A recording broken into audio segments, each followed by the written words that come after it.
Bonjour, voici les dernières news de la finance africaine que nous ouvrons avec la BAD. Les assemblées annuelles 2021 du groupe de la Banque africaine de développement ouvertes le 23 juin à Abidjan de façon virtuelle ont consacré les premières discussions sur la gestion de la dette africaine. La Banque africaine de développement estime que l'Afrique aura besoin d'un financement additionnel de 485 milliards de dollars entre 2021 et 2023, il apparaît manifestement que sans restructuration de la dette, bien plus de pays africains feront face à une situation de surendettement, prévient le président Adesina. Le plus grand défi pour nous est de trouver les ressources et de réduire le niveau d'endettement, a-t-il ajouté. Côte d'Ivoire, l'ex-premier ministre ivoirien Guillaume Soro a été condamné à la prison à perpétuité par la justice ivoirienne pour tentative de coup d'État contre le régime du président Alassane Ouattara.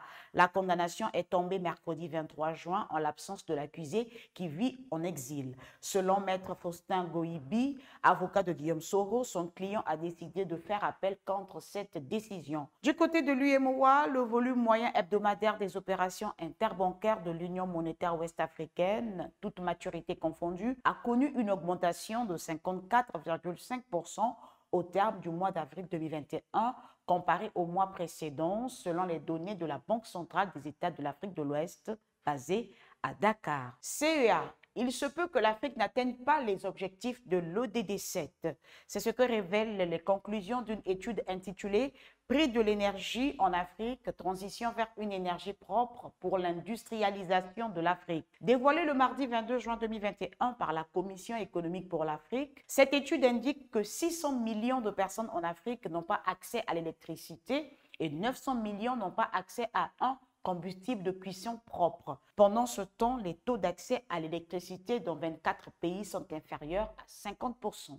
Groupe Ecobank. Ecobank Transnational Incorporated, la société mère du groupe Ecobank basé à Lomé, a été conviée mercredi 23 par la London Stock Exchange à une cérémonie virtuelle d'ouverture de séance pour célébrer le succès de l'émission de ses obligations Tier 2 conforme aux normes de développement durable sur le marché principal du LSE.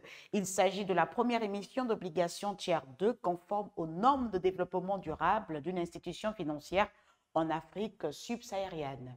Au Togo, le pays et Exim Bank of India ont signé le 23 juin 2021 à Lomé un accord de 40 millions de dollars portant sur un projet d'électrification de 350 localités par système solaire photovoltaïque dans le pays. Groupe Dangote. Le groupe va élargir sa palette d'investissements au Cameroun. Cette ambition intervient 6 ans après la construction d'une cimenterie à Douala d'une capacité de 1,5 million de tonnes pour un investissement avoisinant 80 milliards de francs CFA, soit 145 millions de dollars. Reçu en audience le 23 juin 2021 par le chef de l'État Paul Biya, qui l'a élevé à la dignité de commandeur de l'ordre de la valeur pour ses succès en Afrique et au Cameroun. L'homme le plus riche du continent prévoit d'autres investissements particulièrement intéressés par la production des hydrocarbures. En Afrique du Sud, CDC Group a fait savoir qu'elle va débloquer environ 50 millions de dollars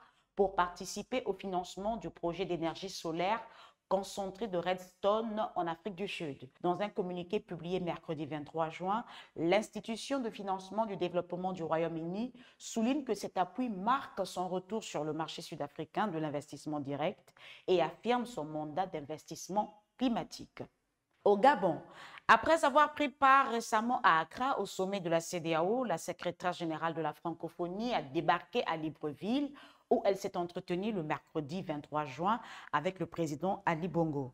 Louise Mushikiwabo vient déminer le terrain afin que le Gabon ne s'éloigne pas totalement de l'escarcelle de la francophonie.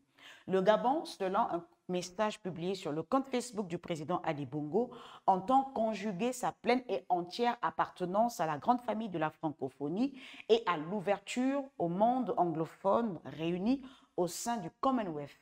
Chronique du jour, relance post-Covid et diaspora, le Maroc montre la voie royale. Dans cette chronique, Samir Bouzidi, entrepreneur engagé, fondateur de la start-up solidaire Impact Diaspora, revient sur l'opération d'accueil de la diaspora marocaine par la maître patrie. Entretien avec Thierry Apothéka, président fondateur de TAC économique, et Ali Ben Ahmed, banquier, président du jury des Financial Africa Awards, à suivre vendredi 25 juin à partir de 10h GMT sur le site financialafrique.com, YouTube et Facebook. En cette période où l'économie mondiale est frappée de plein fouet par la crise sanitaire, la finance peut-elle prédire le futur? Question autour de laquelle Thierry Apothéker et Ali Ben Ahmed, invités du débat de Financial Afrique, donnent réciproquement leur point de vue sur le risque pays au niveau mondial. Crédation Connect, forum sur l'inclusion financière et professionnelle destiné aux PME, aux startups et aux entrepreneurs, se tient du 2 au 5 juillet 2021 à Lubumbashi, en République démocratique du Congo. Les rencontres annuelles des mobilités se tiennent du 8 au 10 juillet 2021 à Abidjan, en Côte d'Ivoire. La 4e édition du Forum international des investissements au Bénin va se tenir du 26 au 27 août 2021. Le 28e sommet officiel Afrique-France se tiendra du 7 au 9 octobre 2021 à Montpellier. Voilà, c'est tout pour les dernières news de la finance africaine. Restez connectés, l'information continue sur financialafrique.com.